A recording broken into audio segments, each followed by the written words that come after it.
hadisnya cuma buat jadiin pajangan doang ya karena jarang dibaca. Nah gimana nih caranya mengubah pola pikir kita agar Al-Quran yang tadinya jarang kita baca ya bahkan cuma dijadikan pajangan aja ya. Bahkan kita bisa ganti nih pola hidupnya nih atau mungkin pola pikirnya. Jadi bisa kita gunakan sebagai pedoman dalam menjalani hidup. Kalau orang main game ini dia cheatnya katanya. Oh, chipnya. Cheatnya. Caranya semuanya ada di situ semua nih, cara gampangnya. Kalau anu peta. Nah, hari ini nih kita bahas sama-sama tentang tema yang luar biasa. Di Islam itu indah, temanya adalah Al-Quran itu pedoman, bukan pajangan. Nah sekarang kita mau lihat sebuah tayangan terlebih dahulu ya. Ada parodi nih buat jamaah Islam itu indah ya. Seorang yang mengaji dengan merdu menggunakan Al-Quran. Ini dia tayangannya. Sesuai aplikasi ya Mbak? Iya, iya. Mas maaf, Iya. ini siapa ya? Oh iya, maaf ini temen aku, kan dia ikut sampai depan doang.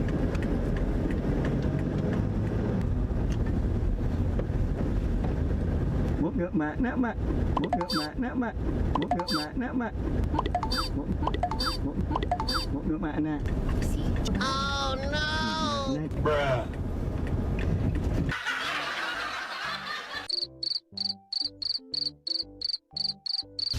2,000 years later. أعوذ بالله من الشيطان الرجيم بسم الله الرحمن الرحيم الحمد لله رب العالمين الرحمن الرحيم مالك يوم الدين. Iya ini Masya Allah ya luar biasa ya suaranya bagus banget ya. Ini buat Habib nih zaman sekarang ini zaman yang udah serba canggih ya. Jadi kalau kita ngikutin perkembangan teknologi nih yang makin maju, salah satunya yang bisa kita untungkan adalah kalau dulu ya mungkin kalau kita membaca Al-Quran itu harus pegang mushafnya biasanya. Betul. Ya kalau nggak penghafal Quran ya mau kita nih baca pegang mushafnya. Kalau sekarang ini kan udah ada HP dan gawainya lain nih ya kan kalau kita bicara masalah itu. Nah pertanyaannya apakah pahalanya ini sama atau enggak Bib? Atau malah beda? Karena kalau dulu kan orang harus megang mushafnya, lebih afdol mana Betul. nih? Megang mushaf atau bisa dengan Al-Quran juga gitu. Baik. Cuma di HP bagaimana penjelasannya? Mohon izin.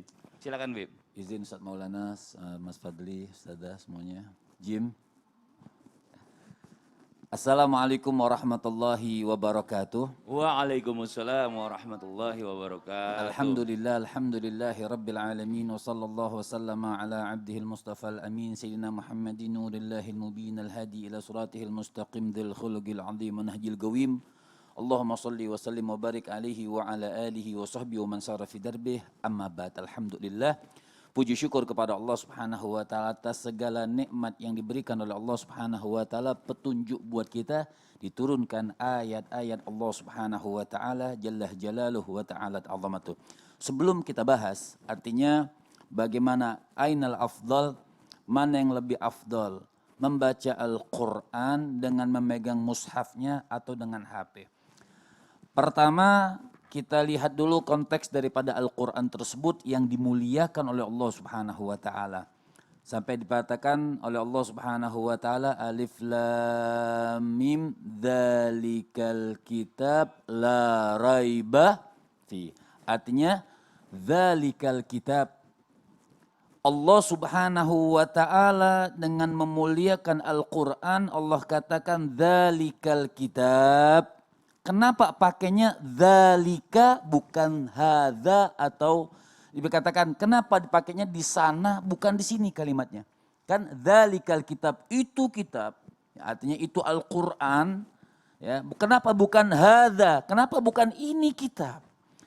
Maka hikmah daripada kalimat dzalika itu menunjukkan bahwa Al-Qur'an ini tinggi. Dzalika itu ke sana jauh tinggi.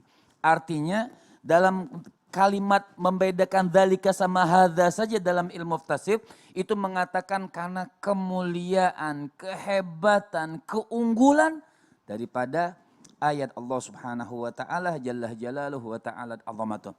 Makanya Sayyidina Utsman Ibnu Affan beliau mengatakan, "Lau tahurat qulubuna ma sabi'at min kalamillah." Kata Sayyidina Utsman Ibnu Affan, beliau mengatakan kalau hati kita bagus, kalau hati kita bersih, Al-Quran bukan hanya pajangan. Kan begitu.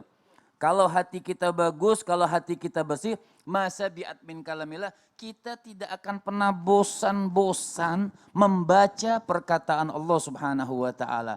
Tidak akan pernah lupa dengan perkataan Allah Subhanahu wa taala jalla jalaluh wa ta'ala azamatuh. Lantas kifiyah. Sekarang ini mungkin banyak kemudahan-kemudahan ya. Banyak kemudahan-kemudahan seperti ada Al-Quran, mushafnya ada Al-Quran. Boleh misalnya kita yang punya mobil taruh di mobil. Jadi dengan ada wudhu tidak pernah ditinggalkan, baca Al-Qurannya. Atau mungkin juga lewat HP. Kalau ditanyakan tentunya Al-Quran ini kan diturunkan oleh Allah Subhanahu wa taala tidak berupa tulisan, Mas Fadli. Coba. Al-Quran ini kan tidak berupa tulisan. Sehingga datanglah pada zaman Sayyidina Abu Bakar. Karena banyak pada saat itu ashabul Quran, hufadzul Quran meninggal dunia dalam medan perang. Takut nanti orang di belakangan tidak tahu baca Al-Quran. Maka dibentuklah suatu buku atau tulisan mushaf seperti Al-Quran sekarang. Tentunya ada perasaan beda Mas Fadli. Ketika megang Quran dengan kehusyuannya itu sama megang HP. Ya. Apa yang membedakan kalau niat sebenarnya? Yang membedakan niat. Orang bikin Al-Quran memang niatnya untuk membaca Al-Quran. Misal kitab nih. Ya, niatnya sebenarnya sama sih, mungkin sama artinya. Cuman yang membedakan niatnya. Ya, orang bikin HP bukan untuk baca Quran. Dan bukan juga dalam orang Islam artinya orang HP. Karena banyak aplikasi milih sana, milih sini segala macam kan. Tapi kalau Al-Quran berbeda. Memang orang mencetak Al-Quran untuk membaca Al-Quran. Jazakallah khairan katsiran, Bib. Nah, jadi sekarang kita lanjutin lagi nih. Ya tadi sudah dijelaskan sama Habib ini Ustadz Maulana nih ya.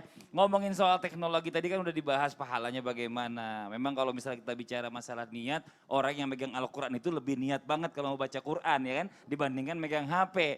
Nah tapi masalah aturan yang berikutnya nih. Tadi kan ada dibilang sama Habib. Kalau bisa baiknya ya kalau mau megang mushaf Al-Quran, mau baca Al-Quran itu harus